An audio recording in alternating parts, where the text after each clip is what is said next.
വർഷം 1975.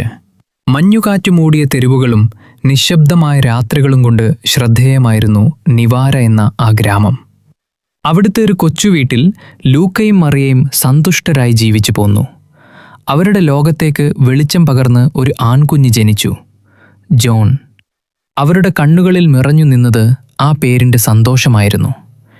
7 വർഷങ്ങൾക്ക് ശേഷം ഒരു സന്ധ്യയ്ക്ക് പാർക്കിൽ കൂട്ടുകാരുമായി കളിക്കുന്ന ജോണിനെ കണ്ടപ്പോൾ മറിയയുടെ മനസ്സിനെ ഒരു ചിന്ത കത്തിമുന പോലെ വേദനിപ്പിച്ചു. ജോൺ, അവൻ വളരെ ചെറുതാണ്. കൂടെയുള്ള കൂട്ടുകാർക്കെല്ലാം നല്ല ഉയരം വന്നിരിക്കുന്നു. വീട്ടിലെത്തി ഭർത്താവായ ലൂക്കയോട് അവൾ ആശങ്ക പങ്കുവച്ചു. ലൂക്ക, ജോണിനെന്തോ പ്രശ്നമുണ്ട്. അവൻ ഒട്ടും വളരുന്നില്ല. ലൂക്കയുടെ മുഖത്തും ആശങ്ക നിഴലിച്ചു.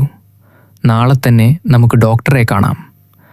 ആഴ്ചകളോളം നീണ്ട പരിശോധനകൾ, റിപ്പോർട്ടുകൾ. ഡോക്ടർമാരുടെ മുഖത്ത് ഒരു തരം നിസ്സംഗത. ഒടുവിൽ ആ ഡോക്ടർ പറഞ്ഞു, ജോൺ ഇനി വളരില്ല. ഉയരം ഈ നിലയിൽ തന്നെ നിൽക്കും. ഇത് അത്യപൂർവമായൊരു രോഗമാണ്. അമ്മയുടെ കയ്യിൽ മുറുകെ പിടിച്ച് ജോൺ ഒന്നും മനസ്സിലാകാതെ നിന്നു. 13 വർഷങ്ങൾക്ക് ശേഷം ഇന്ന് ജോൺ 20 വയസ്സുള്ള ഒരു യുവാവാണ്. പക്ഷേ അവൻ്റെ ഉയരം ഒരു 10 വയസ്സുകാരൻ്റേതുപോലെ മാത്രം.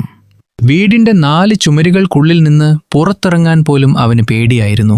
കാരണം ഗ്രാമവാസികൾ അവനെ പരിഹസിച്ചു വിളിക്കും, വളരാത്ത കുട്ടി എന്ന്. അവൻ്റെ മുറി, അതായിരുന്നു അവൻ്റെ ലോകം. ദിവസം മുഴുവൻ അവൻ ജനാലയ്ക്ക് പുറത്തേക്ക് നോക്കിയിരിക്കും. എന്തുകൊണ്ടാണ് എനിക്ക് മാത്രം ഇങ്ങനെ സംഭവിച്ചത്? അവൻ പലപ്പോഴും സ്വയം നിശബ്ദമായി ചോദിക്കാറുണ്ടായിരുന്നു.